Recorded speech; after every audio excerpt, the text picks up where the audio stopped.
문재인 대세론을 극복하고 좋은 대통령을 뽑읍시다. 지금의 대선 판세는 문재인 대세론으로 기울어져 있는데 이 문재인 대세론이 이어져 문재인 씨가 대통령이 된다면 박근혜 게이트보다 더 위험천만한 문재인 게이트가 터질 가능성이 대단히 큽니다.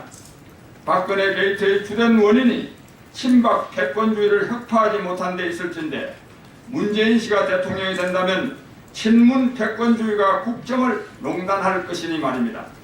한간에 박근혜에게는 최순실이 한 명이지만 문재인에게는 최순실 같은 사람이 여러 명이라는 말이 있는데 이것은 문재인 게이트에 대한 민심의 우려를 말해주는 것이라 하겠습니다.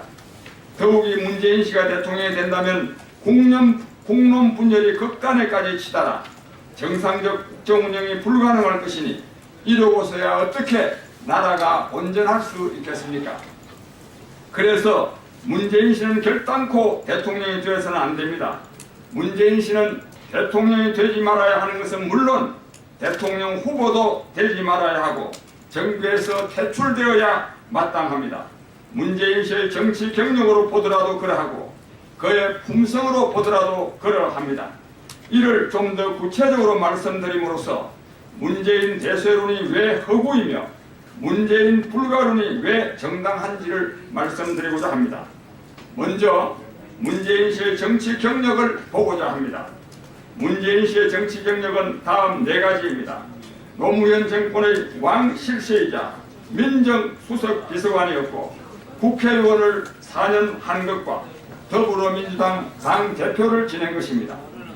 그런데 이 4가지 경력 모두 대통령은커녕 대통령 후보도 되지 말아야 하는 경력으로 정계에서 퇴출되어야 마땅한 경력입니다. 그 이유는 이렇습니다.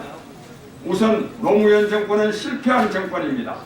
실패한 정권의 왕실세였던 사람이 차기 대통령이 되어서 국정을 잘 운영할 것이라고 기대할 수는 없습니다.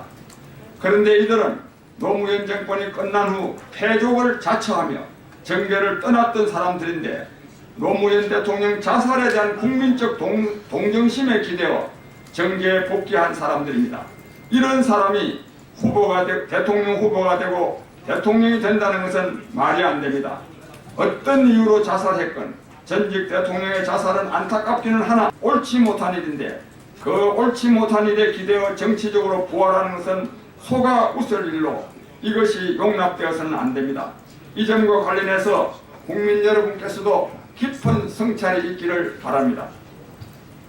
다음으로 문재인 씨는 노무현 정권 시절 대통령 친인척의 부정부패를 막는 자리인 청와대 민정수석 비서관이었는데 대통령 친인척의 부정부패를 막지 못해 노 대통령으로 하여금 자살에 이르게 한 당사자입니다.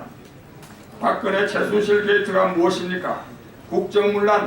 국정농단이기도 하지만 그 발단은 대통령 친인척의 부정부패입니다.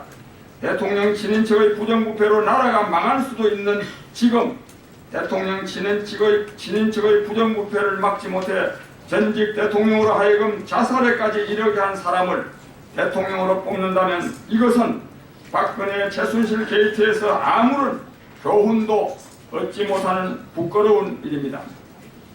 그리고 문재인 씨는 국회의원 4년을 지냈으나 아무런 성과를 내지 못했습니다.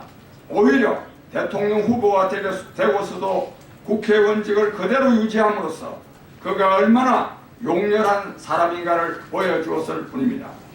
그리고 그는 더불어민주당의 대표직을 오래 유지했는데 그가 대표로 있는 동안 여러 차례의 보궐선거에서 연전연패했습니다. 심지어 26대 0으로 완패한 일도 있으니 더 말해 무엇하겠습니까? 상황이 이러다 보니 당 내외에서 문재인 대표의 사퇴를 요구하는 사람들이 많았으나 그는 끝까지 사퇴를 거부했습니다. 안철수 의원이 문 대표가 사퇴하지 않으면 내가 탈당한다고 여러 차례 경고했으나 문 대표가 끝내 사퇴하지 않자 마침내 탈당했습니다. 그 뒤를 이어 다수 의원들이 탈당하여 국민의당이 창당됨으로써 야권이 분열되기에 이르렀습니다. 그러니 그는 제1야당을 망가뜨린 원흉이자 야권 분열의 장본인입니다. 이런 사람이 대통령이 되어서야 어떻게 국정 운영을 잘할 수 있겠습니까? 그런데 얼마 전에는 이런 말을 하기까지 했습니다. 야권 통합을 반대하면 역사에 죄를 짓는 일이라고 말입니다. 야권을 분열시킨 장본인이 어떻게 이런 말을 할 수 있습니까? 이 정도면 후함 무치를 넘어 적반하장의 극치가 아닐 수 없습니다. 그래서 지난 총선 직전 박근혜 대통령이 이한구시를 앞세워 새누리당을 완전히 만신창이로 만들지 않았다면 새누리당이 오히려 180석을 넘어 200석까지 차지할 것으로 보였습니다. 이런 예상이 나오도록 더불어민주당을 망가뜨린 사람이 바로 문재인 대표였습니다. 이런 사람이 어떻게 야권의 대통령 후보가 될 수 있겠습니까? 그나마 더불어민주당이 상당수 의석을 차지하게 된 것은 김종인 씨 덕분이었습니다. 이처럼 제1야당을 망가뜨려 새누리당에게 엄청난 의석을 안겨줄 뻔했던 사람이 선거가 끝나고서 다시 대통령 후보로 나서서 문재인 대세론을 형성하고 있는 것은 한국 정치의 저급성을 드러내는 단적인 예일 뿐입니다. 국민 여러분, 그럼에도 불구하고 문재인 씨가 축출되기는커녕 더불어민주당의 대통령 후보가 될 가능성이 대단히 높은데, 이렇게 된 것은 더불어민주당이 친노 패권주의, 곧 친문 패권주의가 지배하는 정당이기 때문입니다. 친박 패권주의에서 나온 박근혜 최순실 게이트로 엄청난 혼란과 위기를 겪고 있는 지금 친문 패권주의로 더불어민주당을 지배하고 있는 문재인 씨가 대통령이 된다면 문재인 게이트가 터져 나올 것은 너무나 분명합니다. 이것이 충분히 예견됨에도 불구하고 이를 용납한다면 그 책임은 국민에게 있을 수밖에 없고, 특히 정치인의 책임이 클 수밖에 없습니다. 다음으로 문재인 씨의 품성을 봅시다. 우선 문재인 씨는 정직하지 못합니다. 송민순 전 장관의 회고록이 출간되고서 유엔의 북한 인권 결의안에 대한 찬반 결정과 관련하여 문재인 당시 청와대 비서실장이 북한에 문의해보자는 말을 했다고 해서 문제가 된 일이 있습니다. 이때 그는 생각이 안 난다고 말했습니다. 이런 중대 문제가 생각이 안 난다면 이것은 북한에 문의한 것보다 더 큰 잘못이기에 생각이 안 날 수 없는 문제입니다. 결국 그의 이러한 발언은 정직하지 못한 데서 나온 발언이 아닐 수가 없습니다.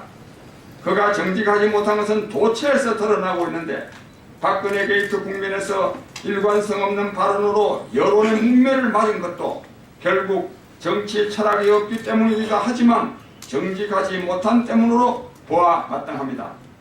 다음으로 지적될 부분은 문재인 씨는 책임감이라고는 손톱만큼도 없는 사람입니다. 앞에서 언급한 대로 재보궐선거에서 연전연패하고도 대표직을 사퇴하지 않은 것은 그의 무책임성의 극치를 보여주는 것입니다.